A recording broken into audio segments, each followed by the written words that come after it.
One of the greatest stages in Tour de France history, Jumbo-Visma all-out attack on Tadej Pogacar in the yellow jersey. This was the much-hyped Stage 11 Col du Granon stage with the hard side of the Galibier, the Col du Telegraph side. They do 12k 7% short descent, then 17k 7% to 2,640 meters, a long descent before the Col du Granon, 11Ks, 9% to 2,400 meters. Disgusting climb. One of the hardest they ever used in the TDF. From the gun, Van der Poel and Wout van Aert got in the break. So Jumbo-Visma clearly trying to get teammates up the road. They bridged another group across, a bigger group that had to go, that joined Wout van Aert with Christophe Laporte. So Jumbo with two in front, Ineos and UAE, no riders in front. There were some good climbers in there too, Geschke. It all got blocked up behind it, and they did the Lacet de Montvernier short climb. Marc Soler was pacing for UAE. Gaps 4 minutes. After that, 7 minutes. With all the rouleurs pulling before the Telegraph as the peloton gets there, it's nearly 9 minutes. They paced it with Mikel Bjerg before Soler. Here she was done. And surprise, surprise, Jumbo-Visma, but in the middle of the Telegraph, off, not very hard pacing, attack with Tej Benoot with Roglic in the wheel, with Yates bridging, perhaps catching Pogacar by surprise. I didn't expect this on the Telegraph. We still have 67 k's to go. The majority of the Galibier, Pidcock was in trouble there. And we're not even at the crest of the Telegraph yet, as Marc Soler is just trying to set pace. Jumbo-Visma try again. You see Primoz Roglic launching from far behind next to Quintana, trying to catch Roglic by surprise over the crest. He's had Christophe Laporte, who got dropped from the breakaway on the Telegraph, waiting just over the top and nearly worked, catching Pogacar by surprise. You see him on the radio shouting, probably saying, "Where is everybody?" I think that's Verona maybe for Movistar. He had to drop back, and I don't know how Pogacar's teammate here didn't get across, because Thomas joins this group. So I don't know how UAE didn't have a rider up here, because then an all-out assault starts at the base of the Galibier. This isn't even the steep section. They haven't even done the 8 km 8% of Galibier, and Roglic and Jonas are attacking Pogacar. He attacks them,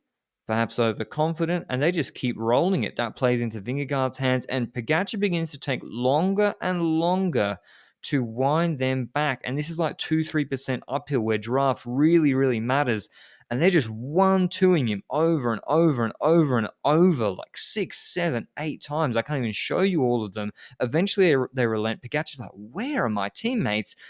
Soler was behind here with DSM pacing. He bridges across even though Verona was bringing him across anyway. And now we start the actual last 8 kilometers hard of the Galibier, up to high altitude. Wout's been pulling the brake ahead, making sure they stay ahead. Barguil attacks them. He's going for the stage and the Souvenir Henri de Grange. And Rafael Majka is dropped at this point. With 5.5 Ks to go on the Galibier, 50.5 Ks to go on the stage, Majka is dropped. So perhaps the riders that rode their own pace today, with Roglic launching with 5 Ks to go on Galibier, that's for the break, so more for the peloton. Perhaps the riders who rode their own pace had an advantage, whereas Pogacar counters Roglic, doesn't just close him down, and he does the Galibier really hard, perhaps scared of this sight. 4-5 Jumbo-Visma jerseys looking at him and Geraint Thomas, Roman Bardet on incredible level. And he's worried that he's just going to keep getting 1-2'd over and over. Kruijswijk starts pulling for him. And even though Roglic was dropped and Kruijswijk was setting pace, he attacks again.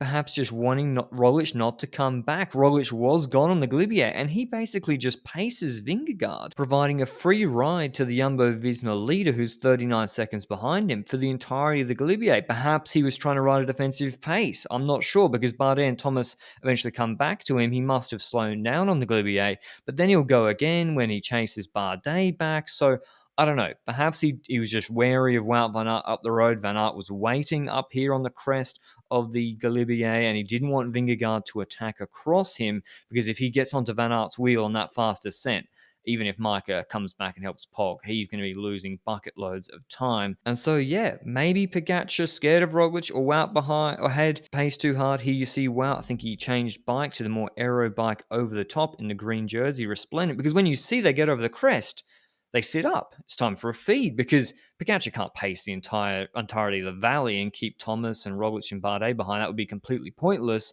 So he just has to sit up, and Jumbo Visma aren't going to pace when they let Kruijswijk come back. Koos comes back on the descent. They catch up to Wout van Aert. But here's Roglic in this group behind with David Gaudu and Rafał Majka and Vlasov. So the only UAE teammate is in this group. And Jumbo Visma dropped Van Aert back. And I'm not sure if the UAE car was back there too. Maybe it wasn't. Maybe it was with Pogacar. They dropped him back, and he paces that group across to this group, which has Adam Yates, has Quintana, Thomas, Lutsenko, Koos, Kruijswijk, Jonas, and Pogacar. And Ineos, I think they might have tried to slip 1-2s ahead, and Jumbo-Visma shut it down, so they weren't really doing anything. And so before the base of Granon, much to the dismay of Warren Barguil, who was solo in this valley getting mown down by Wout van Aert as he starts this 11k 9% climb, it looked like a happy day for the GC men. Pogacar, at least for the cameras, feigning confidence and happiness before Granon, but it was Jumbo-Visma who brought Roglic back, who then immediately dropped at the base of Granon. Koos couldn't pull for too long. Kruijswijk couldn't pull for too long. Roglic was gone, out of GC completely, with Majka, the only rider from another team that wasn't a GC leader. Jonas was isolated. Quintana was bridging across to Warren Barguil, who was cracking on the harder slopes. And it's Majka, who literally he was positive for COVID right now, who's pulling. But was he not pulling hard enough? Romain Bardet attacks, so that suggests, okay, why isn't the pace hard enough to stop attacks? Why isn't Pogacar bridging across to Bardet? The answer was clear. The attack that we will see, we will remember for years to come, thermo-biblical stuff. Jonas attacks Pogacar, and we knew right here.